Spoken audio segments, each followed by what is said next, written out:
We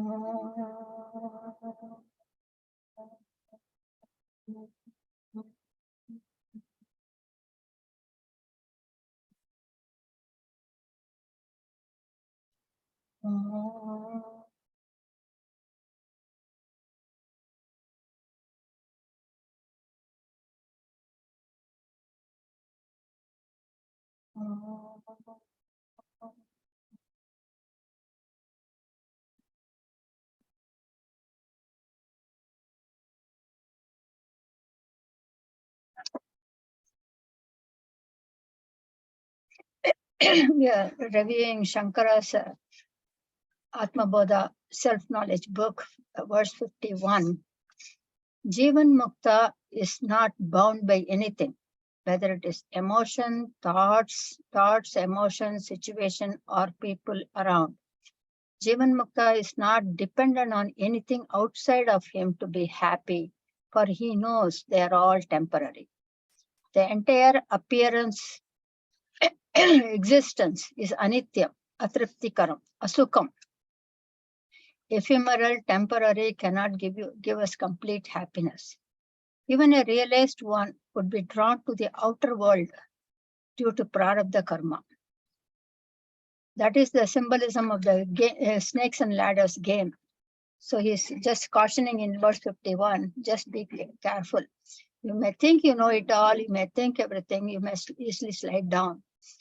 So that is a caution.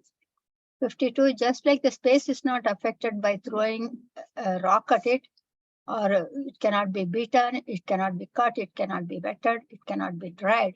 So also a realized person is not affected, disturbed by the characteristics of the physical body or mind. He is like a child, a toddler enjoying a popsicle, whether it is a wedding procession or wedding or in a funeral. The child is not aware of anything that is happening around. So also Ramakrishna Paramahamsa was called as a fool those days, Mudaha, because he was just immersed in Atmajnanam only. It doesn't mean that he is depressed, but his objective is able to see the bigger picture and is living in the present. So example he's here given is the butter. A butter, when you take it out of the yogurt, the butter, when you put it in water, it is not going to mix with it. It is still going to be floating. So also a Jivan Mukta, a realized one, is part of the world yet apart from it, not completely immersed.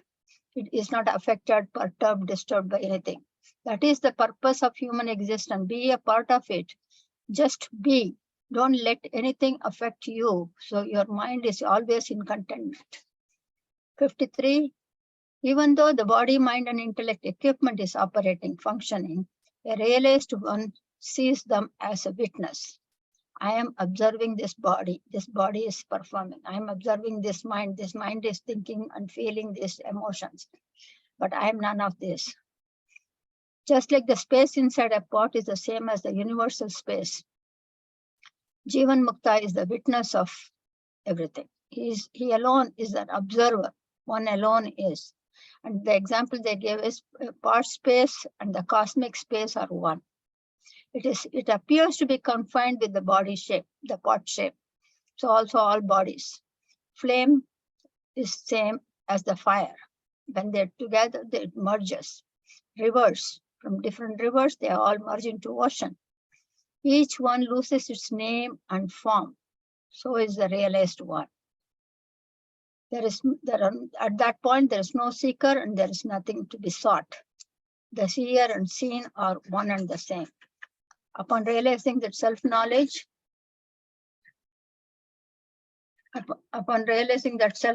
all the three bodies and the prarabdha karma are all dissolved. That is why even in Christianity, they say, die before you die. That means the ego has to be completely dissolved. Welcome, Lalit Modi. We are in verse 53, reviewing.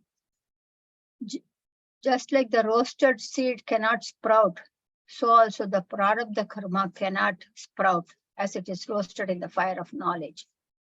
The individual jiva is one with the universe, meaning there are no two. one alone is. Now we go 53, 54. Brahma cannot be defined, described, or explained, can only be realized. It is subjective. That is why it cannot be explained from one to the other. It is that upon gaining which there is nothing else to gain. It is that ultimate bliss, attaining which there is no other happiness.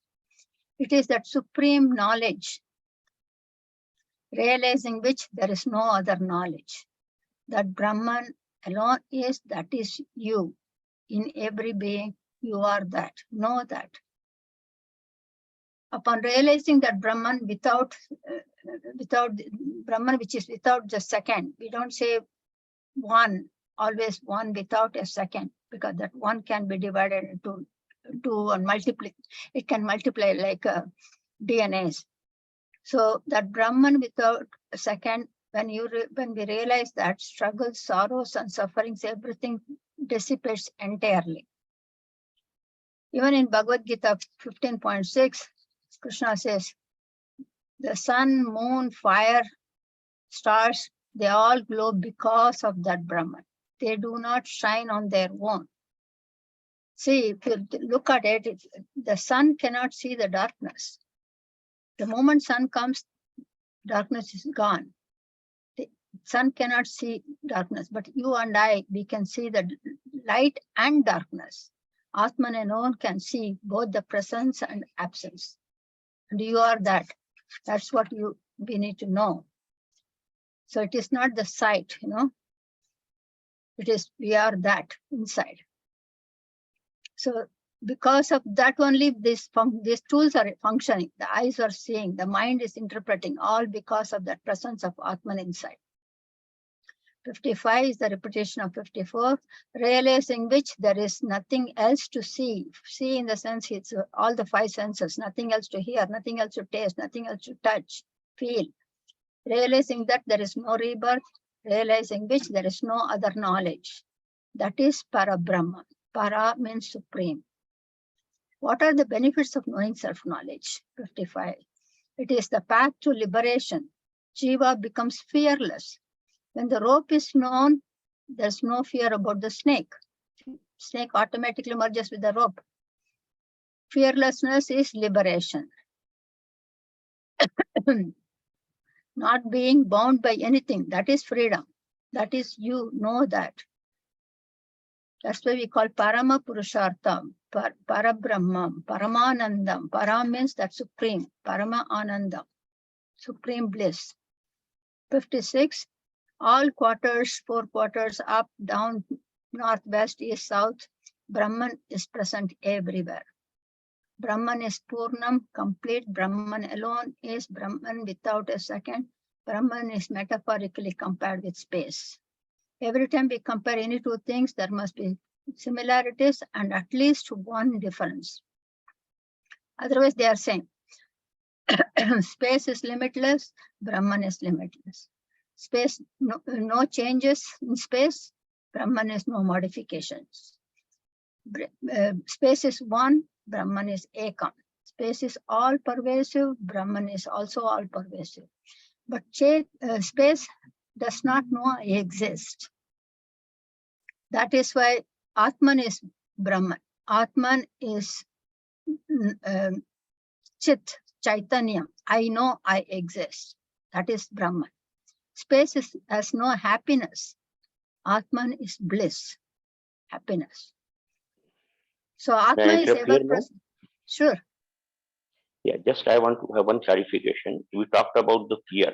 Liberation is the fearlessness. So what about the instinctive fears? We may have, isn't it? In the sense, the body has got its limitation and it has to go through this life. Suppose it is confronted by a tiger or a bully, for that matter, okay, or some challenging situation. So what happens to the fear? Very, very true. Is it not natural? Very true. It is natural. When you cross the street, the car comes to hit you. It is natural that you are afraid. That you are afraid because you are attaching yourself with this body. Oh, that is going to hit my body. And my body. right? So that is still we are in the process of realization. We have not realized yet. When it realizes, like Ramana Maharshi, he didn't even bother. He was in the ant hill. The ants were walking on him and he made a hill. He just didn't bother. I am not this body. I am divine. But we are not there yet. But we feel those in the transactional reality. We will definitely feel, because we are, for so many births, we have been attaching with our body. Okay. So, Thank you. you're welcome. So, space has no knowledge. Atman has the chit knowledge. Atman is knowledge itself. We are able to understand, know, see things. Everything is because of that presence in this body. Otherwise, this body cannot do anything. Atma space has no happiness. Atma alone can feel that happiness, bliss. We are happy, we are enjoying, we are joy, jubilation, all these things because that Atman is present.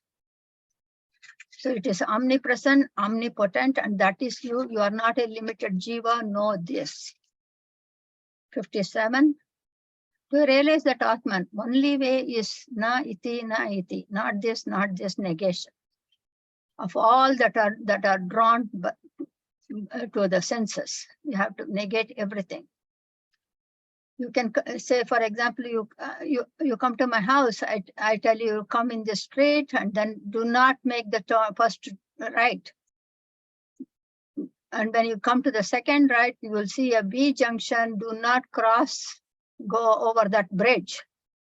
I said, do not go up to the purple building. I am 3 buildings before. All the do nots, they all exist, but they are not my building. They are not my home. So also everything has to be negated first.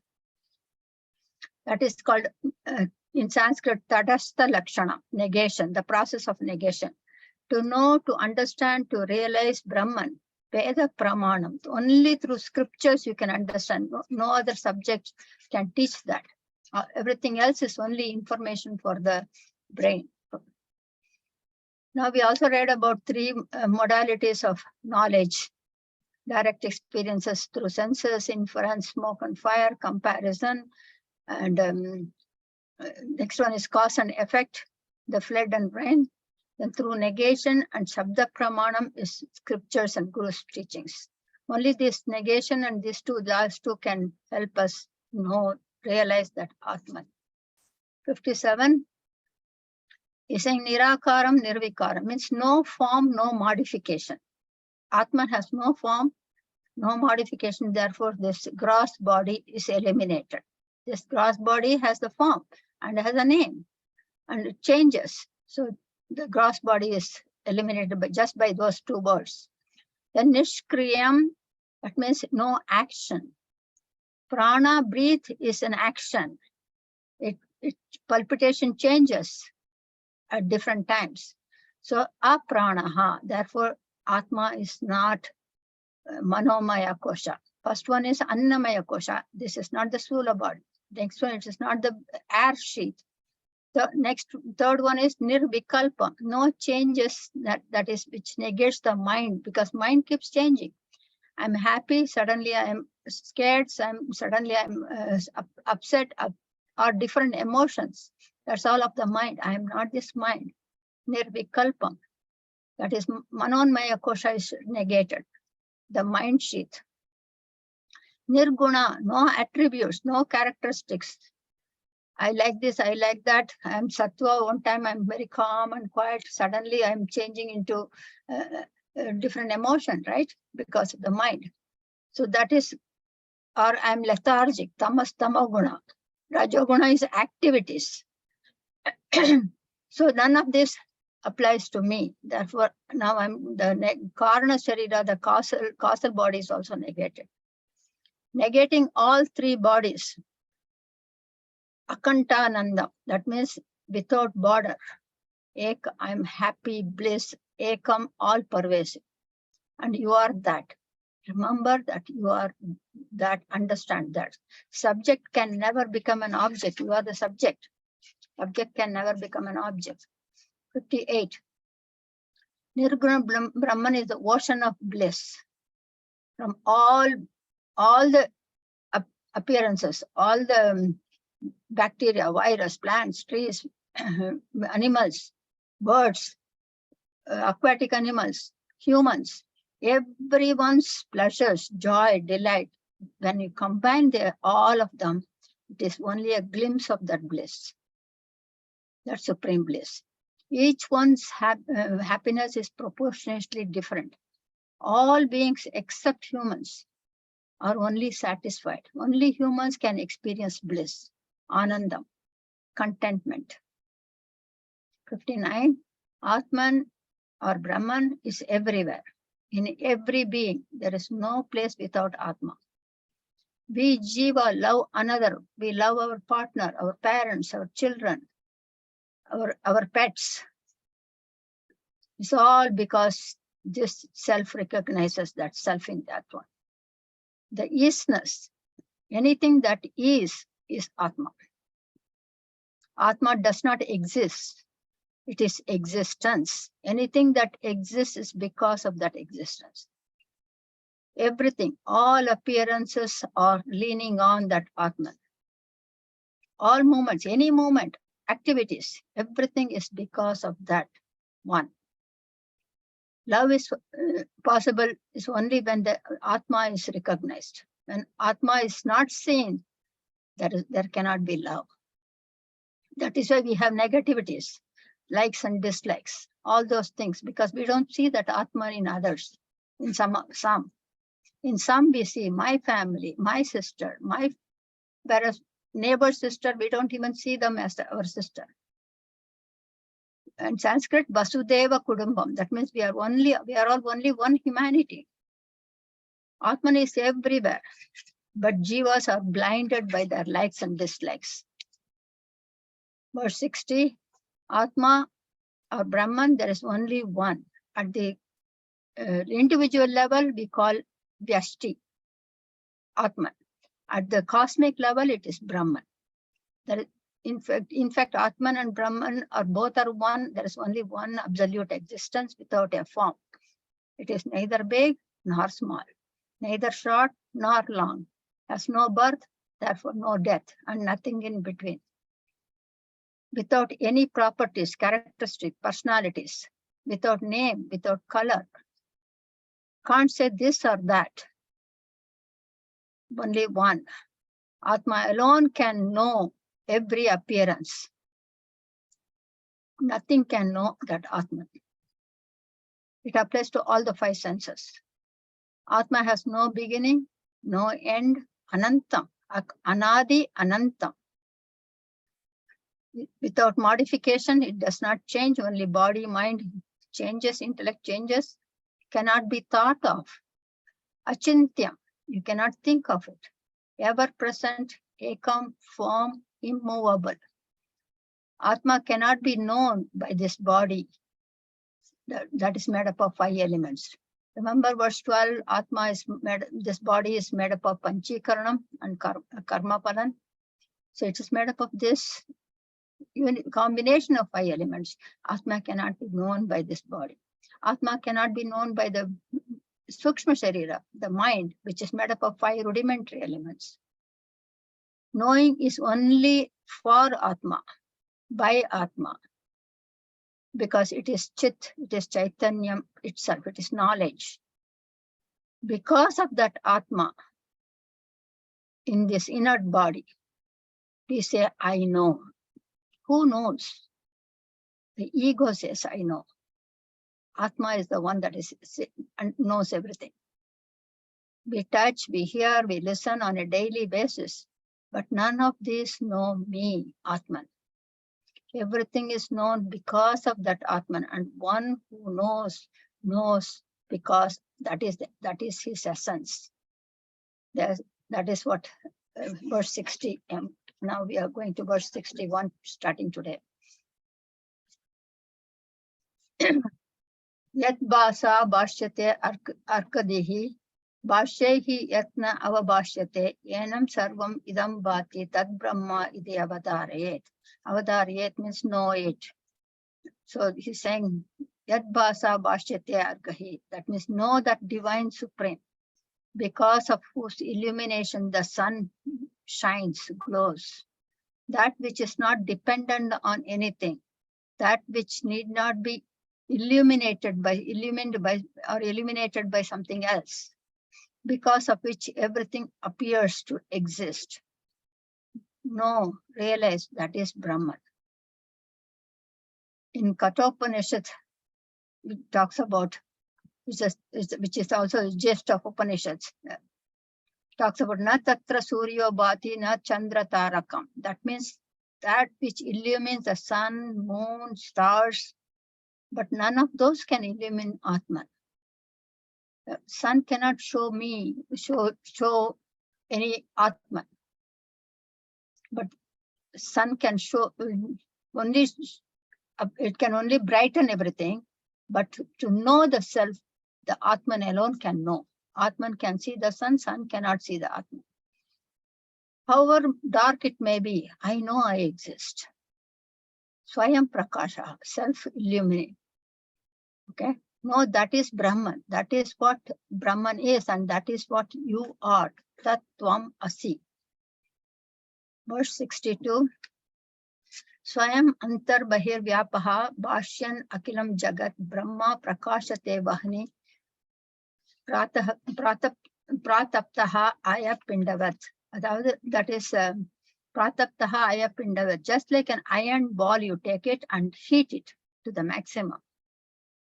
And when you heat it, it is the heat is in every part of it. It is not just inside or just in one corner. It is around the ball, completely hot. Same with Swayam Antar Bahir Vyapyaha Bhashan Akilam Jagat. Brahman is in all and illuminating from all appearances. Self-shining, self-illuminating, self-expressing. Bhashyam is present continuous. Illuminating, glowing, shining from within. Always is. The isness continuous, present continuous. It was, you can't say was and will be. Always is. Beyond space and time. Illumines in and out.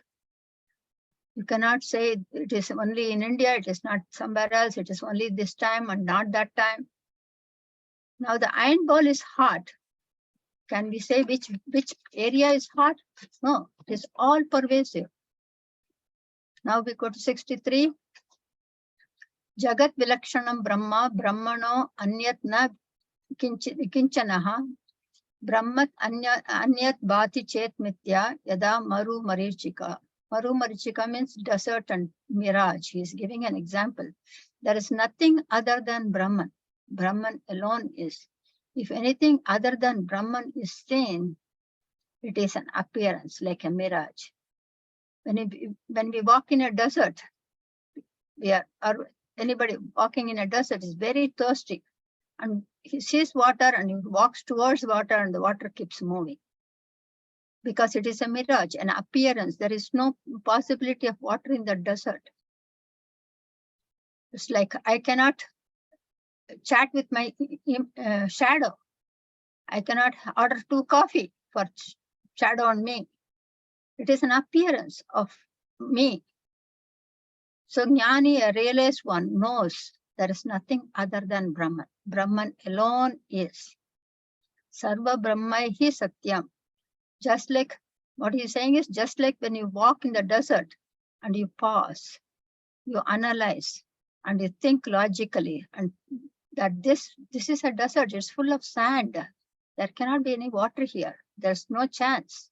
When you think and analyze it, you get the idea. Same thing with the world. We have to pause and start thinking logically and understand that world is nothing but an appearance. You can say either Brahman alone is, or you can say the world is an appearance. Both are same. Either sentence is fine. You can say everything is an appearance. Nothing is true except the seer. Or you can say everything is Brahman only. Brahman alone is. Now we go to 64. Drishyate hruyate yat yat brahmano anyan na tat bhavet tattva jnanacha tat brahma sat chit anandam avyayam. Drishyate means see, hruyate means hear. All that you see and hear is all Brahman. Brahmano anyan na tat bhavet. There is nothing other than Brahman. When that Atma-jnanam, that self-knowledge, you accomplish that self-knowledge, then you realize that all that you see, hear, taste, smell, touch, everything is Satchit Ananda, existence, consciousness, bliss. This verse is the extension of verse 63. When this knowledge is gained, the plurality of the universe completely dissolves, and you see one in all. Now 65. The question here is, the Purva Paksha is asking, if it is everywhere, then why can't we all able to see it? So 65. Sarvagatam Satchit Anandam Jnana Chakshuhu Nirikshate Ajnana Chakshu Na Ikshate Bhasvantam Bhanum Andavat. Self Atman is Sarvagatam, that means all pervasive, in all appearances. It is existence, consciousness, bliss. Those who have that divine vision sees Brahman. Those who do not have divine vision, na ikshate, does not see. Like an example, the sun is bright in a broad daylight at noon, but a blind, a visually impaired cannot see the sun. Similarly, even though Atman is everywhere, one who does not have that divine vision is unable to see that Brahman. The Atman is not available to the eyes, not available to the words, you cannot describe by words, not available by mind, cannot think about it. Only way is to have the pure, clean, open, clear mind. One who sees from within, antaryami, only then you can realize it. You have to go within, self-inquire. Who am I? Ramana Maharishi always says, who am I? Ask. Any question, ask who is asking that question. Who am I? That's important. Such an individual is in peace without fear of death. Death is not for me. I'm not going to die. I'm ever present. I have no birth. I have no death. I'm going to shed this body. Just like a vehicle. As my scooter is not working, I'm going to dispose it and get a new one. I'll get a new body, if at all. If there is a prarabdha karma. But if I know I am that, I don't have any birth also. I'm ever present. So when we attach ourselves, unite ourselves to this ever-changing universe, we also constantly change, meaning we are in this whirlpool of a cycle of birth and death. When the ignorance is gone, divine vision is gained, all that is seen is all Brahman alone. There is no water, sand alone is knowledge. There is no snake, rope alone is knowledge. At that point, Brahman alone is visible. Even at that stage, constant, consistent, regular abhyasam, practice is required, because our past karmas, vasanas, residues, impressions could pull us back into the samsara. That is why Shravanam, Mananam, Nididhyasanam must be done, must be followed by dhyana. Dhyana is meditation, constantly being aware of it. That just listening alone, contemplating, convincing, and then if you don't stay put in that one, in that what you're convinced on, then it is not going to work. Constant awareness is important. So that is the example of that snakes and ladders. You can go up the stairs and then anytime you can slide down. I remember this. At that time, I didn't know. When I was little girl, 5 years, 6 years, I used to play with my grandma. Every day we used to play this game. But today I realized the meaning why we used to. Because in our culture, Every game, every music, every dance, every drama, everything was based on this thought only. You can listen to any music. Everything is, those days, 40 years ago, all the movies were only based on this topic. But now we have changed dramatically. All Hindi movies used to be like that those days. 40, if you look at in 1970s movies, Rajesh Khanna and all, I used to watch those movies. Things have changed a lot. We have detoured so much. We have to come back. Verse 66. May I ask you one question, ma'am? Sure. You talked about the awareness, continuous awareness is needed. What does it mean exactly? Because in that awareness, again, it is the mind that is involved. So just I want to get some more understanding on yes, that. Yes, definitely. Now, when we are listening, our mind is involved. We are intellectually understanding. We are not realizing, we are intellectually understanding. Mind is necessary like the pole vault until the last minute, until the realization happens. So to your question, when your constant awareness means when whatever we are doing during the daytime, anything you say, I'm drinking water, my mind should say, this body is drinking water. This hand is holding it. I am the witness of that. You have to constantly be the seer, observer of your mind and body. That is constant awareness. So if you want, there are meditation classes happening. I'm not belittling it. It is a billion-dollar industry. But what are you meditating on?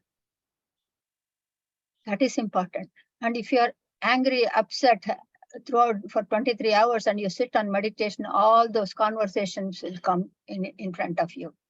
You cannot meditate. You cannot quieten your mind. All those emotions will come at that time. You will keep on observing that. That means you're observing your mind. But when you're consciously living, then you're observing your mind and body, and you're realizing that I am the observer. That is the difference. So before this self-knowledge is upasana. After this self-knowledge is nididhyasana. Nididhyasana is important to stay put in the, we are convinced I am that now after the class. But to stay put, we have to be constantly aware of it. Now, verse 66. Verse 66 is the actually same thing as 65. Swarnadibihi uddimdaha jnanagni paritapitaha jivaha sarvamalat muktaha swarnavat dhyayotade swayam. I am not very good in Sanskrit. I focused only on meanings for all these years.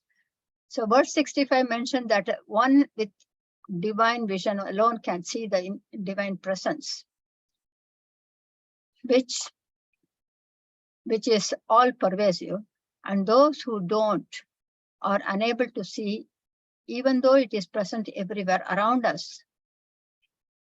Line 1 and 2 is saying Jnanagni Paritapitaha. That is one who defects, or the one whose defects or ignorance, I and mine, are completely roasted in the fire of knowledge, shines forth. There is nothing that is mine in this universe. I always say, we come naked, we go naked. We are passengers.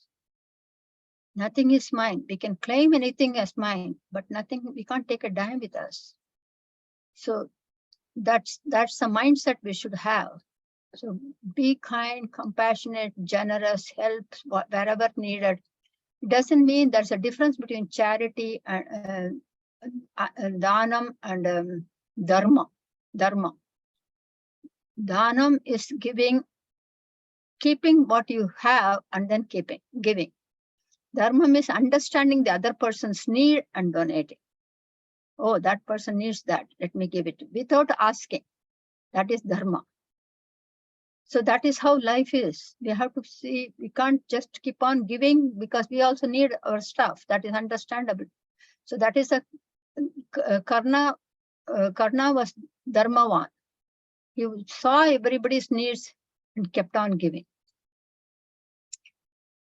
Jivaha sarvamalat muktaha. That means the impurities.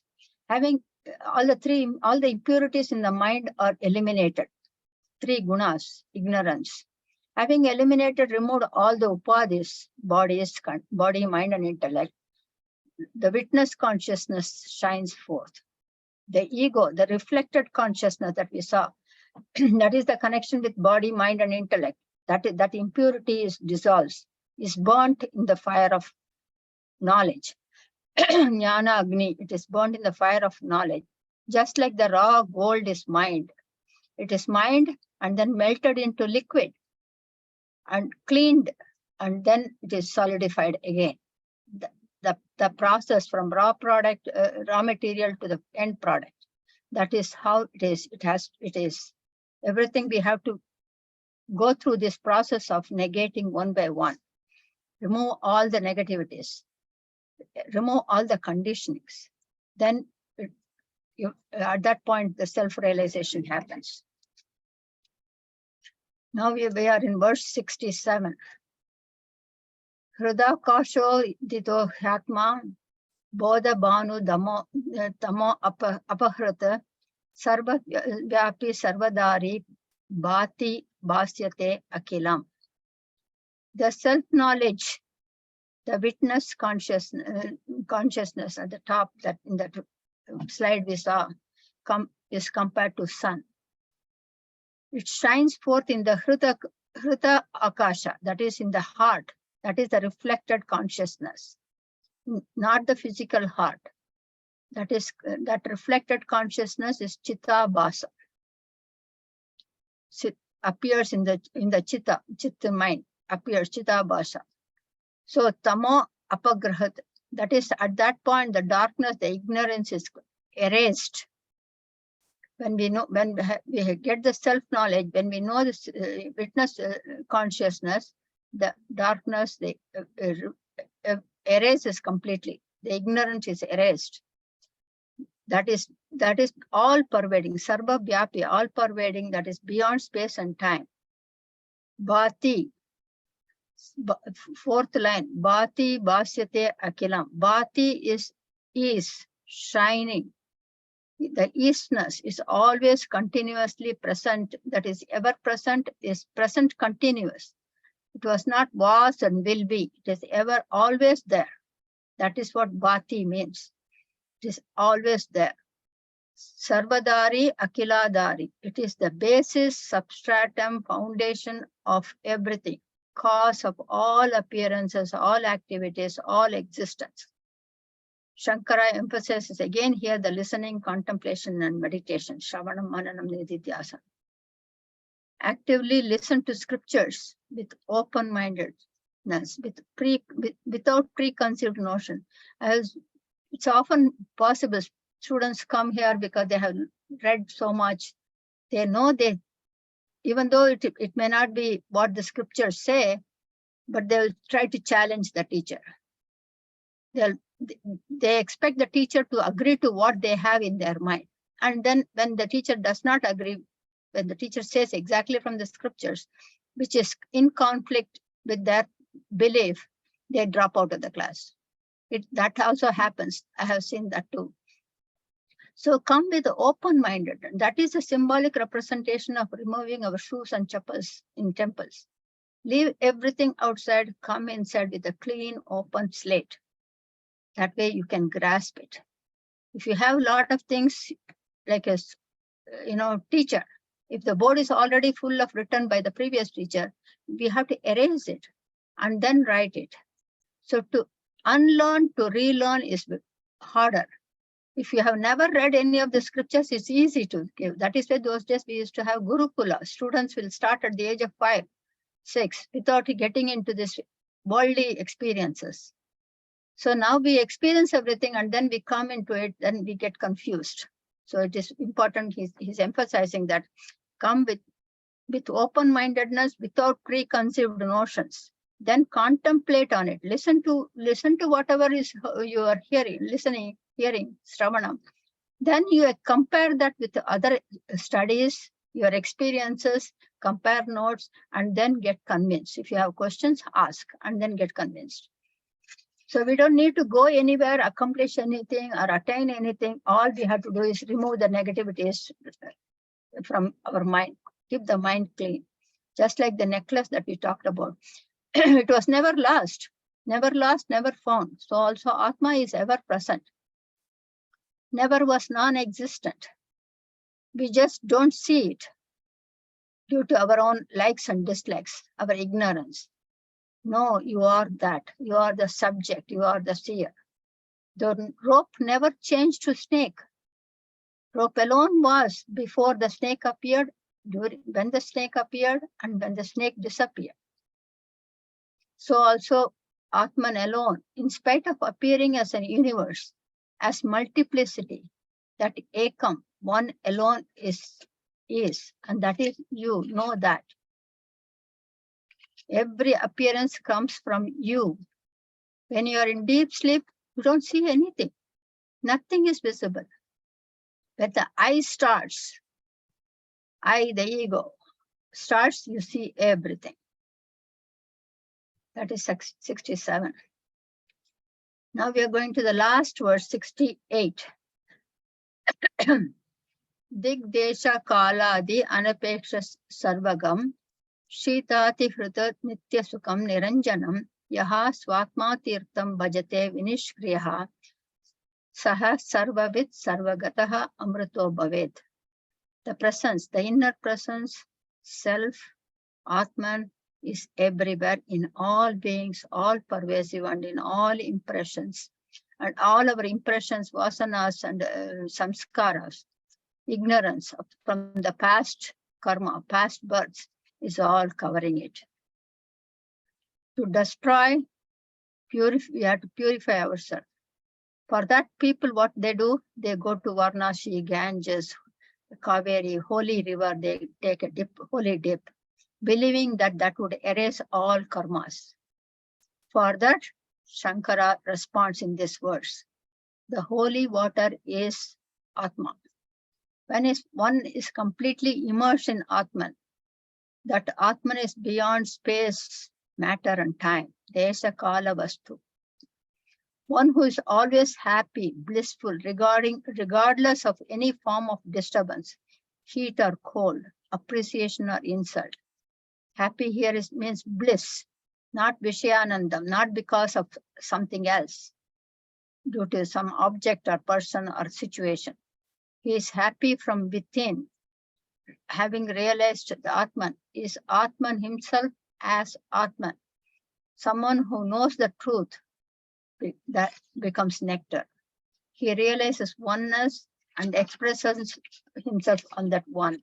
That is so. There's a Tamil poem that's one of the realist masters had written, and it says that one who does not understand that Brahman alone is and is in all, doesn't matter whether he takes a holy dip in Ganges or Kaveri or in bathroom shower. All are same, without any benefit. You immerse yourself. Once you delve into this Atma Tirtham, ocean of Atma, ocean of bliss, you don't need anything else. Swatirtham bhajate, one who meditates on that Atma, all his karmas, past karmas are extinguished. Because when we are realizing, I have no birth, I have no death. When I have no birth, that means I never had any prarabdha karma. Everything is already erased now. I have nothing to carry on, right? So all his karmas are extinguished, nullified completely without a trace, the past, present, and future. The jiva attains immortality. He is the realized one, he is the Jivan Mukta, he is the Paramahamsa, becomes one with that Atma. A rope in Sanskrit meaning for Rajju is tying a bondage or a knot. A burnt rope appears as a rope, but it cannot be used to tie. Similarly, the jiva is a realist one, and at that point, one alone is. With this Prakarana Grantha of self-knowledge, Atma Bodha, comes to an end. Let me show you one slide.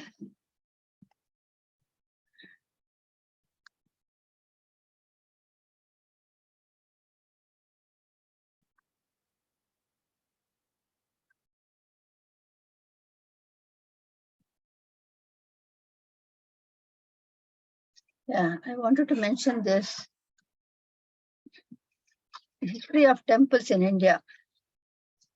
Those days, there were temples came only in the 3rd century. Before that, there were no temples at all. We used to have Yagashala. They called it Yagashala. Something like this. They have fire. They prayed for the entire humanity. There was nothing that I need to get this. There was no personal request. It was Sarve Jano Sukhino Bhavantu. Always. So that is Yagashala. Sanchi temple in Bhopal came in 4th century. Meenakshi temple in Tamil Nadu came in 6th century. Mundeshwari temple in Bihar came in 7th century. Brihadishwar temple in Tanjore came in 10th century. Sun temple, Konark, came in 12th century. Before that, before the 3rd century, there were no temples. It was only Yagashala. Now, why were temples came? What was the reason?